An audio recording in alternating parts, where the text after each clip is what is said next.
Where should we start when it comes to the topic of Najee Harris? One, he looks ripped and fully healthy, which is all you can really ask for. We all know about the Liz Frank surgery, or I don't think he had surgery on it, but it was an injury last year to his foot, and he was clearly bothered by it. His running style was taking a big hit because he was just hesitating way too much, but it really all stemmed from the foot injury. It affected him a lot. So the fact that he looks in this great a shape and he's fully healthy, that's again all you can ask for. But the NFL execs and all them, they take this survey and do their little position rankings, and Najee was out of the top 10 this year. He was number 8 his rookie year, and he wasn't even an honorable mention. Now, I actually don't disagree with that, and I don't think many Steelers fans disagree with that, because while he is a top 10 talent, he had a bad first half of the season. Due to injuries or not, it doesn't matter, because the running back position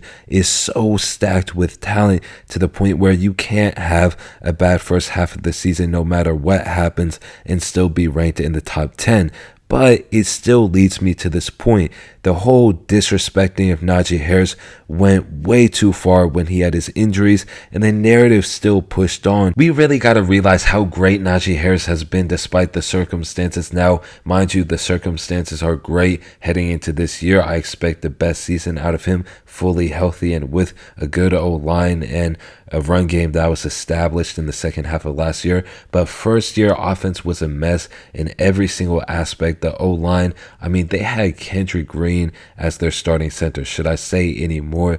And he still put up 1,200 yards as a rookie on the ground, and even more throughout being a catcher, right? So second year, well, let's take it back to the first year, actually. First year, he gets overworked. He's getting overworked while getting all these yards, right? So what does getting overworked in your first year look like? Looks like injuries heading into your second year. So then that leads to the foot injury at the start of last year. And then again, I don't need to talk about the first half of last year anymore, but the bounce back was incredible, especially considering the fact that he probably wasn't even fully healthy during the second half of last year, even though a lot of people were like, well, he got healthy after the bye.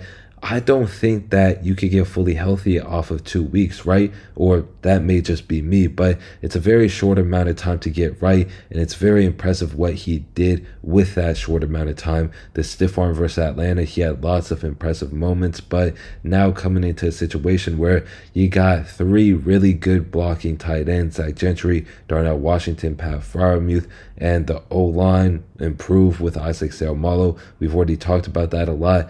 And a backup, a partner that can really do damage in Jaylen Warren. So there's really no pressure on Najee at all, and he has all the tools he needs now to succeed outside of him. That's why I think it's a very realistic possibility that he has 1,300 or 1,400 yards on the ground this year, and I'm just excited to see him work. That starts with training camp, which I think starts in 3 days, so I'm super excited to be covering that. But let me know what y'all think about Najee Harris and what will be his stat line this upcoming year. Hopefully y'all enjoyed this video though, and that is it for me on this one. Peace.